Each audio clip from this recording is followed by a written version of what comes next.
What is up, guys? I'm for the Madden YouTube channel. In today's video, we're going to discuss how you can prepare mentally on the offensive side of the ball for the launch of Madden 21. But before we do that, please do me a favor and hit that subscribe button.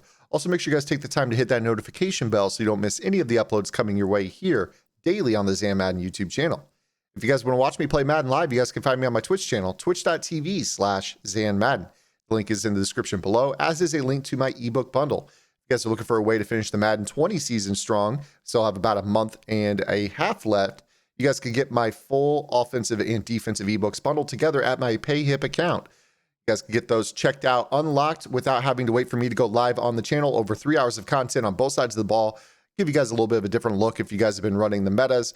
Got some stuff for you guys that can help you kind of mix it up and get through these last 2 months of Madden 20.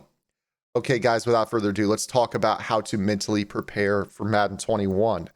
We did a video the other day kind of discussing the film study and why I personally thought it was not great for Madden 21. It was obviously met with kind of 50-50 split. A lot of people obviously on the side of the film study were tired of being spammed with the same 2 plays. And then obviously a lot of people that kind of sided with my thought process as well. Very hot button topic. And, I want to thank you guys for all the comments on that video. Appreciate all the support, all the clicks, the good conversation, the respectful conversation from many of you. And it's always good to do those types of videos. And in lieu of that video, I thought it did really well. Kind of wanted to talk about mentally preparing for Madden 21 and the offensive side of the ball. Now, we don't have all the information yet. There's supposed to be a rumored blog coming out or some sort of dev breakdown of playbooks in the near future for Madden 21 and the changes that are coming. Obviously, the beta, we haven't seen everything yet, but kind of thinking forward into the year, one of the main things that I want to talk about is the personnel-based audibling. To me, that's a great counter argument to the video I did the other day in regards to the film study. Obviously, with the film study ability, they talk about if you run the same play X amount of times, there's an ability on the defensive side of the ball. I think Earl Thomas has it, where it basically shows the play art. And not only shows the play art when that play is called, it will show the changes you make to the play, even though now you're adjusting the play beyond what it is from a stock situation. And that is problematic for a lot of players out there. But the personnel-based audibling can actually alleviate that, in that you now have different ways to get into your base and different ways to get out of your base offense, which can kind of widen up or just diversify your offensive attack. So what do I mean by that? So what that means is if you go into the actual playbook menu, there's 4 or 5 books that are largely untouched every single year. We're talking about the run and gun, the run bounced, the pass bounced, the run and shoot. Those types of books, those generic books that aren't associated with coaches that, get fired, get hired in different spots, and change up which books are being run on the offensive side of the ball and defensive side of the ball based off of what team they're coaching with, these generic books usually stay the same. So for me personally, if you ask me, how would you attack Madden 21 early from launch? I would go ahead and get into practice mode in Madden 20 and start crafting up route combinations. Now, we're also hearing right now that the zones are wide open in the Madden 21 beta. So I'm hearing of players that are putting up massive passing games right now. You would think that the zones will be tightened up based off of this feedback. But that tells you right away that Madden 21, at least from the dev standpoint right now, is a wide open passing game compared to Madden 20, which is largely difficult. We're also hearing that blitzing is very, very tough. Seems like contains are slower, blitzers are slower in general, gives you more time to throw. Quarterback windups are less of a problem, which may make it feel like the defenders are kind of slow when they're blitzing as well. So to me, the first thing that stands out from that group of feedback is that this is a wide open passing game.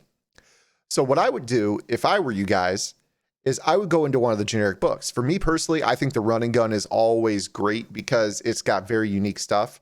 It's got plays that no other playbooks have. So just kind of go through and look for stuff. So for instance, one thing that stands out to me is I've always really liked their trips tight end. I think their trips tight end is unique. It's got a speed option in it. It's got, a variety of different things that you can call. This, if you guys remember a couple of years ago, halfback angle was a 1-play touchdown against cover 3, I think in Madden 19. But basically what I'm getting at is start to kind of craft an offense that would allow you to kind of create some unique passing attacks and then start to think about other formations in the book that you also like, even if they aren't the same personnel. So let's say that I like, for instance, this gun doubles. You've got, some interesting stuff in it. Obviously, you've got the jet touch series with the quarterback power. You've got an inside zone read option. You've got a regular inside zone. You've got this nice PA zone read with all the crossers on it, especially in a wide open passing game in 21. This could be a play that could be open a lot. You see the quarterback power. So say for one reason or another in this run and gun book, which will pretty much be translated into Madden 21, you like this formation. Now what ends up happening is, let's say you decide, okay, I want to sub a tight end in the slot. So for whatever reason or another, you go to a tight end slot package. See if I can go ahead and do that. Tight end slot. So now you have your tight end number 1 in the slot, your tight end number 2 at tight end. You've got a receiver out to the left and a receiver out to the right with a running back in the backfield. This 1 back 2 tight end is known as ace personnel. So now what you do is you go into your ace personnel in your playbook and you start to look at how those ace formations look. So single back ace, ace U off, et cetera, ace slot. You see how this is starting to fuse together. You've got these ace packages that you can call that you're going to be able to audible into because you have the doubles with the tight end in the slot and an extra tight end on the field. Those 2 tight ends allow you to audible into any ace personnel. Now, the other thing you could do is, if you want to, is say you want to build your offense around gun doubles, but you decide that you want to go with maybe halfback wideout or halfback slot. Now what you've got is 2 receivers, a tight end, and two running backs on the field. So running back in the slot, running back in the backfield, 2 receivers and a tight end. Now all of a sudden you're talking about pro personnel. So that's going to allow you to get into your strong close in this offense. It's going to allow you to get into your weak close flex, which is a very popular offense this year. It's going to allow you to get into your pistol strong, your pistol weak eye flex. You see how this is working right here.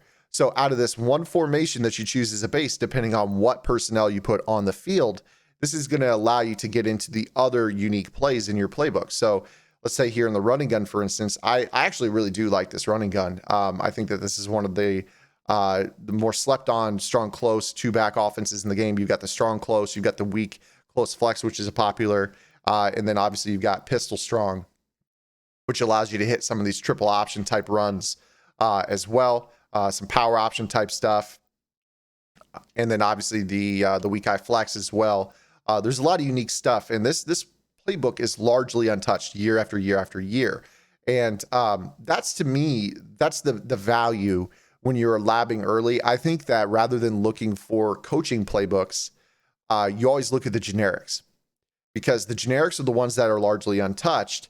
Whereas, for instance, I run the Washington Redskins book in Madden 20, and Jay Gruden is no longer with the Redskins. So now all of a sudden I'm a man without a country.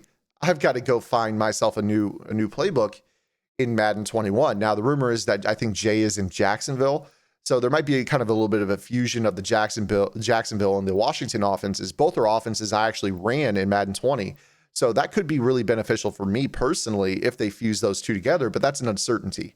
And if I'm out here looking to lab for a game that isn't out yet, you've got to go with the things that you can isolate, at least in your mind. So as you go through, these generic books, whether it be run and gun, spread, run balanced, run heavy, run and shoot, start to think about those things where, okay, I really like this formation, but I don't really like the rest of the formations with this personnel. Take, for instance, you've got this formation. Like, let's say that you like, let's see, I think normal for full house wide. Let me see if I can get out of this. It's got, you can audible into the pistol strong, and you can audible into those 2-back sets. This is considered pro personnel. So this is a fullback. This is a tight end. These are 2 receivers. Maybe you want to slap another tight end here and then go from full house into ace. That's something you could do, because all that would happen when you audible from ace is Holtz and Burton would just step up to the line. Start to think about how players would move, how things might look when you audible. Would a certain personnel grouping make audibling from one formation to another faster? That's something to consider as well. Take, for instance, if I were to audible. Let's say that I had ace personnel right here and I wanted to audible into ace slot. What would end up happening is these two tight ends would step up, but this receiver would have to move all the way across the formation. So that's something that might take a little bit of time. But if you audible into regular ace, it's just as simple as these two tight ends stepping up onto the line, and then you could quick snap out of ace. So these are things you can mentally do to prepare. And then what I would do is I would honestly take the approach of, when you're labbing route combinations for Madden 20, get back to basics. You're not going to see the 7-man blitzes. You start to get familiar again with simple zone manipulations. Cover 2. How does Zan attack cover 2? Okay, fade stop. That's something I didn't use because I didn't feel like I had time to throw it. How do I attack cover 3? Oh, this concept beats cover 3. How did Zan attack cover 4? Oh, Portland concept. I was scared to run that because, I felt like sometimes they were going to blitz and I wouldn't have enough time to run Portland. Get back to the basics, start attacking. Because if you could beat the coverage in Madden 20, just the stock zone coverage in Madden 20, if you could beat that, you will 100% be able to beat it in Madden 21. And then start to compile those concepts together, start to write things down, start to put them on, pen and paper, where you got something resembling a shell of an offense when the game comes out. And then obviously when the game comes out, you take that same approach into practice mode, make sure that the different route combinations do translate the way you want, and you've got yourself a little bit of an audible system. Because I can promise you, running these generic playbooks, they don't change, and if they do, it's not by very much.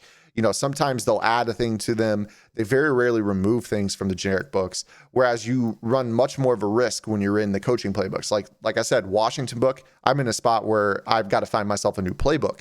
So at least for me personally, when I'm starting to think about 21, and I'm thinking about, okay, what can I do, especially with this personnel-based audibling? I could craft up an offense based off of, 5 or 6 unique individual plays that I like throughout the playbook. And now I don't have to worry about, oh, hey, what other complementary formations are also ace in this playbook? Because if I want to slap a fullback in instead of a tight end number 2, that allows me to go from ace to pro personnel with a fullback and a running back on the field and run the I. Or if I want to run, I form pro with a tight end instead of a fullback, that allows me to go to ace so I can get more spread looks out of it, or, ace slot or tight end slot packages, or, things of that nature. Or my recommendation, I really think that this will be the move, is find yourself a shotgun set, get a halfback in the slot with one tight end. That's going to allow you to go from any spread personnel, 3 wide receiver set down into I form. That's really where the money is going to be made, I think, personally, in Madden 21. And I'm saying that right here, right now on July 6th. I think the most effective offenses competitively in Madden 21 will be spread offenses with 2 running backs on the field and 1 tight end, allowing them to go down into I form and test their opponent's ability to stop the pass and the run from nickel personnel. I really think that's where the game will be played. So start to kind of apply this logic into your playbook. I appreciate everybody hanging out, watching this video. Give me your thoughts. Like, what do you think? Because I think the personnel-based audibling is a good thing for Madden. I think it's a great thing that's going to open up offensive creativity. It is a counter argument to the film study. I still think the film study is bad in spite of the personnel-based audibling, but that's what this summer's for us to discuss, get ourselves all going in a positive direction into Madden 21, and set ourselves up for the most success. Guys, I appreciate you watching the video. If you have any questions, comments, concerns, or complaints, drop those below. Make sure you guys like, subscribe. We'll see you guys again tomorrow with our next video upload. Until then, this is Zan. Get in the lab and good luck.